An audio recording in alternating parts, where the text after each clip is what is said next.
good to be with you this week. Our gospel today is Jesus talking about being tired. I don't know if anybody in this room is tired. That probably doesn't apply, but just hypothetically, if you were tired, this gospel is a helpful one. I want to just quickly focus on one part of it. When Jesus says, "Take my yoke upon you and learn from me, for I am gentle and humble in heart, and you will find rest for your souls." I don't know if you're familiar with a yoke. Ag people, for sure, will be familiar with a yoke. Maybe if you're not, if you don't live in a world where you have a lot of contact with ag, you may not be familiar with a yoke. In Jesus' time, yokes were things that you would put on oxen, a pair of oxen, to help pull a heavier load, right? This is common sense. Two oxen can carry more than one ox, right? Just like if you have to carry something heavy, if you're trying to move a couch or something, two people, it's a two-man job, right? Because two people can carry more than one person. Same idea. And so a yoke was a piece of equipment that carpenters would make. It's kind of interesting to think about this, that carpenters would make yokes, and maybe Jesus in his younger years with Joseph made a lot of yokes for people, and something he was really familiar with. And they would make yokes, and they would put this harness on so the oxen could walk in step together and carry the load. And so you would be able to have them working in unison, because if you've ever moved furniture, if you've ever had to carry, a couch. I remember when my brother first moved out of the house after he, was going to college, and he said, "I need you to help me move." And I was like 14 at the time, and I thought, "Oh yeah, no problem, I can carry stuff." And then he told me he was on the 3rd floor, and I said, "Well, you have an elevator, right?" "No, there's no elevator. We just got to bring everything up the stairs." And I thought, well, it's a little more challenging, right? If you've ever been in that situation, those are not fun. Those are not fun days. And so it's really important to work in unison. So the yoke ensures that the two animals work step by step, pace by pace, and carry the load together, so that one animal isn't overburdened with the load. So here's what Jesus is saying.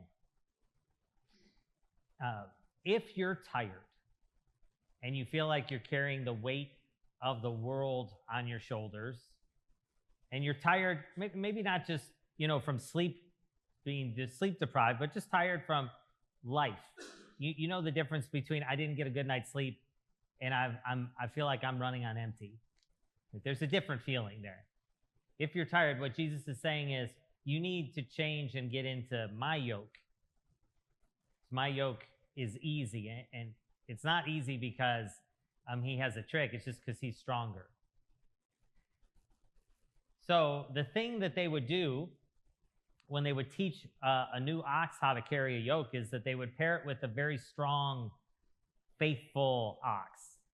And so the strong, faithful ox would have the young ox with it in the yoke, and it would move. And the young ox probably would try to wander and go various places. If you've ever walked a puppy, kind of know this feeling. We always joke in our family, our dog, it's like walking a frog sometimes, like he would just hop around, not straight and faithful at the beginning. But you train him to be, because you're stronger than them, so you keep them by your side.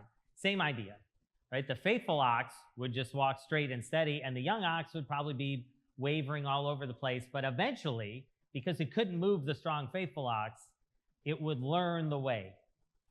It would learn the way and be trained to do it. And so Jesus is saying two things for us today that we should hear in that. The first is, if we find ourselves overwhelmed by the weight and burden of life, he's calling us to take on his yoke with him, because he's the strong ox in this story, not us. He's the strong ox, and he will teach us how to carry it. He doesn't say, "I will make your burden lighter." That's not what he says. He says, "Come into my yoke and I'll pull it for you and with you." So if you're tired, if you're worn down, that's one thing Jesus is calling us to do, is to get in his yoke, to turn it over to him, and to allow him to help guide us in how we're going to carry it. The second thing, and this is really pressing, maybe not pressing, relevant is a better word for us today as we think about our school, as we think about a baptism about to be happening, a church that invests and a community that invests in children, is it's really all of our ministries, when we can, to be the faithful ox. This is what Jesus is saying. This is how we learn how to be faithful and walk in his way, is that we walk alongside someone who knows how to do it. Right? Parents, we cannot overstate the importance of parents in training and walking alongside our children, teaching them how to faithfully walk in the ways of the Lord. The way they learn is by being yoked with us while we do it. It's the most effective way, hands down.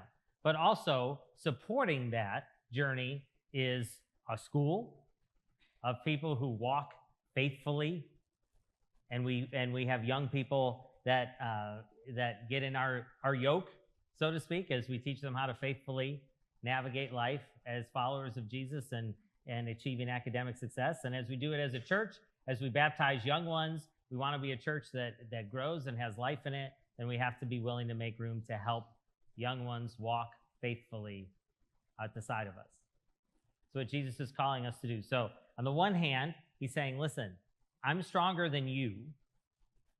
When you're worn down and when you're weak, get in this yoke and let me carry some for you, because I can do it.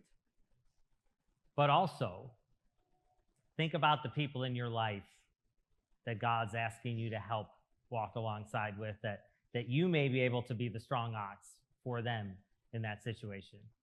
Think about the young people, about raising them in a life of faith, and how we might be able to be the strong ox for them. It takes a community to do that. It takes a community to do that. So I'm grateful for this community as we take some time today to think about our school and remember our commitment at St. Alban School. It's 75 years that it's been our commitment to help the young people of this community walk faithfully, not only in academic success, but in the ways and character of the Lord. And as we do it as a church, as we embrace those in our children's and youth ministry and try to provide examples to help them grow faithfully. It's our commitment. So it's what the Lord calls us to do when we are heavy laden. It's what to take in to walk with him, and it's what he calls us to do for others. So with that.